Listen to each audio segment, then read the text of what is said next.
BTV देख रहे सभी दर्शकों का मैं लवदी बडियाल स्वागत करती हूं। बुलेटिन की शुरुआत करते हैं हेडलाइंस के साथ। ओडिशा में राष्ट्रपति द्रौपदी मुर्मू के भाषण के दौरान गुल हुई बिजली। अंतिम चरण में पहुंचा कर्नाटक का चुनाव प्रचार, राहुल गांधी ने 2 जनसभाओं को किया संबोधित। रक्षा मंत्री राजनाथ सिंह ने जम्मू कश्मीर के राजौरी में आर्मी बेस कैंप का किया दौरा। 600 भारतीय मछुआरों को रिहा करेगा पाकिस्तान। अब खबरें विस्तार के साथ। ओडिशा में राष्ट्रपति द्रौपदी मुर्मू के भाषण के दौरान बिजली गुल होने का मामला सामने आया है। बता दें कि राष्ट्रपति महाराजा श्री रामचंद्र भंजदेव विश्वविद्यालय के 12वें दीक्षांत समारोह को संबोधित कर रही थी कि तभी बिजली चली गई, पर राष्ट्रपति ने अंधेरे में भी अपना भाषण जारी रखा। उन्होंने मुस्कुराते हुए कहा कि लगता है कि आज के इस कार्यक्रम को देखकर बिजली को भी हमसे ईर्ष्या होने लगी है। हम अंधकार में बैठे हैं, लेकिन हम अंधकार और प्रकाश दोनों को समान रूप से लेंगे। राष्ट्रपति द्रौपदी मुर्मू के संबोधन के दौरान 9 मिनट तक बिजली गुल होने की अब हर कोई निंदा कर रहा है। वहीं राष्ट्रपति के कार्यक्रम के दौरान बिजली गुल होने पर बिजली विभाग ने अपनी गलती पर खेद जताया है। सूचना एवं जनसंपर्क विभाग ने भी गलती को स्वीकार किया है। घटना के बाद मयूरभंज जिलाधीश ने जांच के निर्देश दिए हैं और 3 सदस्यीय कमेटी का भी गठन किया है। कर्नाटक चुनाव प्रचार के अंतिम चरण में राहुल गांधी ने 2 जनसभाओं को संबोधित किया। बेलगावी में पहली रैली को संबोधित करते हुए राहुल गांधी ने आतंकवाद को लेकर बात की और कहा कि मुझसे ज्यादा आतंकवाद को कोई नहीं समझ सकता। राहुल ने इंदिरा गांधी और राजीव गांधी की हत्या को याद करते हुए कहा कि आतंकवादियों ने मेरे परिवार के कई लोगों की जान ली है। ऐसे में आतंकवाद क्या होता है और ये क्या करता है, प्रधानमंत्री से ज्यादा इसकी समझ मुझे है। बेलगावी के बाद राहुल ने चिकोड़ी में भी एक जनसभा को संबोधित किया। बता दें कि इस बार सोनिया गांधी भी चुनाव प्रचार करेंगी। वह हुबली धारवाड़ से कांग्रेस कैंडिडेट और पूर्व सीएम जगदीश शेट्टार के पक्ष में सभा करेंगी। बता दें कि सोनिया गांधी 4 साल बाद चुनाव प्रचार करेंगी। गौरतलब है कि 2019 के लोकसभा चुनावों के बाद स्वास्थ्य कारणों की वजह से सोनिया गांधी ने किसी भी चुनाव में कांग्रेस के लिए प्रचार नहीं किया और न ही पार्टी के लिए किसी भी सार्वजनिक रैली में भाग लिया। हालांकि पिछले साल अक्टूबर में वह कर्नाटक के मांड्या में राहुल गांधी की भारत जोड़ो यात्रा में शामिल हुई थी।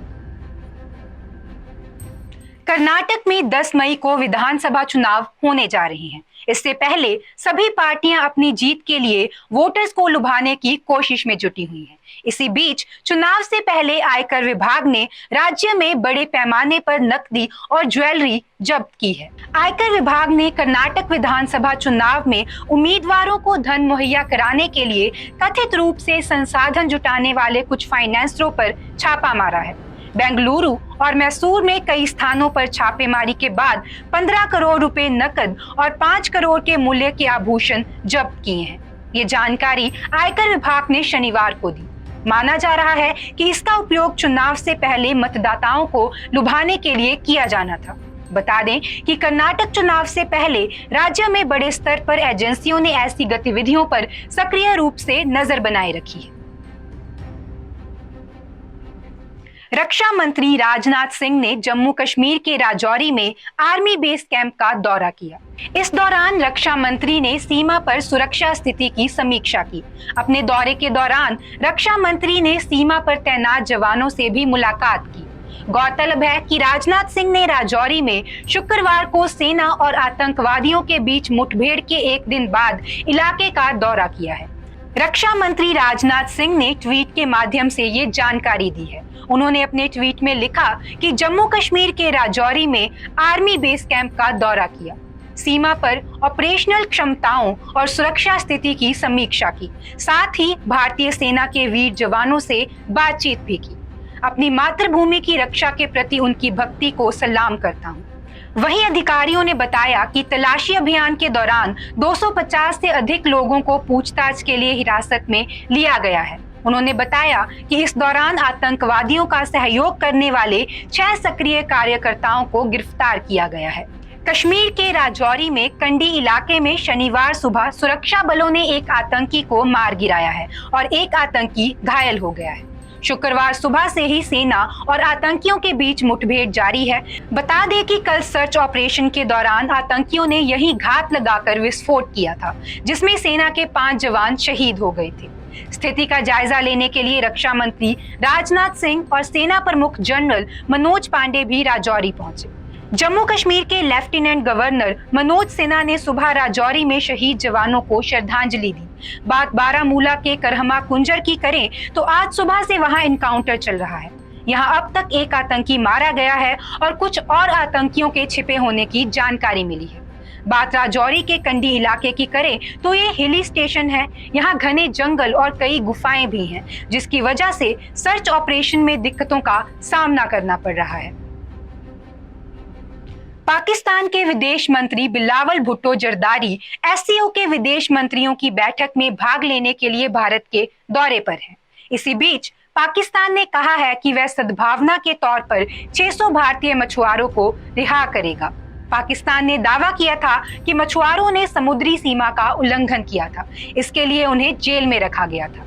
रिपोर्ट के मुताबिक 600 मछुआरों में से 200 को 12 मई को रिहा किया जाएगा, बाकी 400 मछुआरों को 14 मई को रिहा किया जाएगा। ये फैसला ऐसे समय में लिया गया है जब बिलावल भुट्टो ने शुक्रवार को गोवा में एससीओ के विदेश मंत्रियों की बैठक में भाग लिया। ऐसे में इसे एक सकारात्मक कदम के तौर पर देखा जा रहा है। दिल्ली पुलिस ने शनिवार को पहलवानों से छेड़छाड़ के मामले में कार्रवाई करते हुए सभी 7 फरियादी पहलवानों के बयान दर्ज किए हैं। ये बयान नई दिल्ली में उनके वकील की मौजूदगी में दर्ज किए गए। सूत्रों के अनुसार इस दौरान शिकायतकर्ताओं ने कई घटनाओं के बारे में बताया, लेकिन किसी भी पहलवान को छेड़छाड़ की तारीख याद नहीं है। पुलिस का कहना है कि जल्द ही रेसलिंग फेडरेशन ऑफ इंडिया के प्रमुख बृजभूषण शरण सिंह के बयान भी दर्ज किए जाएंगे। बता दें कि केंद्रीय खेल मंत्री अनुराग ठाकुर ने प्रदर्शन कर रहे पहलवानों से कहा था कि सरकार ने खिलाड़ियों की सभी मांगें मान ली हैं। अब पहलवानों ने निवेदन करते हुए कहा कि इस मामले की निष्पक्ष जांच की अनुमति दी जाए ताकि दूध का दूध और पानी का पानी हो सके। राष्ट्रवादी कांग्रेस पार्टी में उठा नेतृत्व का संकट अब खत्म हो गया है। दरअसल शरद पवार ने अपना इस्तीफा वापस ले लिया है। अब वह ही एनसीपी की कमान संभालेंगे। उनके इस कदम से उनके भतीजे अजीत पवार को झटका लगा है। आपको बता दें कि अजीत ही केवल एक ऐसे नेता थे जिन्होंने सार्वजनिक रूप से कहा था कि पवार के इस्तीफे को स्वीकार कर लेना चाहिए। इसके पीछे उन्होंने उनकी उम्र और स्वास्थ्य का हवाला दिया था। शुक्रवार को एनसीपी कार्य समिति की बैठक हुई थी, जिसमें शरद पवार ने अपने फैसले पर पुनर्विचार करने की अपील की गई थी, जिसके बाद पवार ने अपना इस्तीफा वापस ले लिया था। Chief justice of India justice DY Chandrachud शनिवार को ओडिशा में थे। वह कटक में डिजिटल इंफ्रास्ट्रक्चर पर 2 दिवसीय नेशनल कॉन्फ्रेंस के उद्घाटन सत्र में शामिल हुए। CJI ने कहा कि एक जस्टिस से आप कैसे उम्मीद कर सकते हैं कि वह 15,000 पेज का रिकॉर्ड पढ़ सकता है। इसलिए हमें पेपरलेस कोर्ट और वर्चुअल कोर्ट जैसे डिजिटल इंफ्रास्ट्रक्चर की जरूरत है।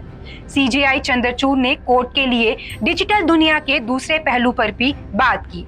उन्होंने कहा कि आजकल ज्यादातर हाई कोर्ट YouTube पर लाइव स्ट्रीमिंग कर रहे हैं। सोशल मीडिया पर पटना हाई कोर्ट के जस्टिस का एक क्लिप था, जिसमें वे IAS ऑफिसर से पूछ रहे थे कि उन्होंने सही कपड़े क्यों नहीं पहने।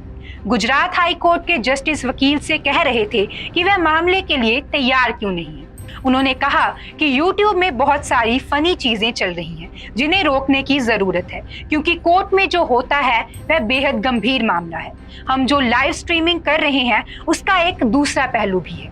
एक जस्टिस के रूप में हमें सीखने की जरूरत है, क्योंकि कोर्ट में हम जो भी बोलते हैं वह जनता के दायरे में आता है। देश को ओलंपिक गेम्स, वर्ल्ड चैंपियनशिप और डायमंड लीग जैसे बड़े कंपटीशन में मेडल दिलाने वाले जैवलिन थ्रोअर नीरज चोपड़ा ने एक और कारनामा कर दिखाया है।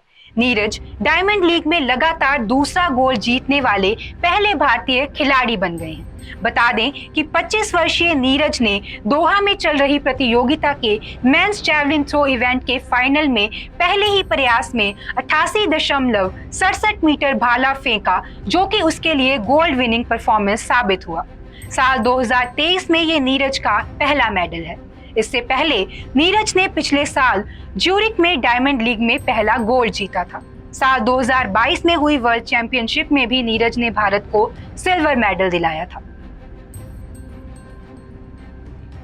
आज के बुलेटिन में इतना ही। आप देखते रहें BTV, be positive, be yourself.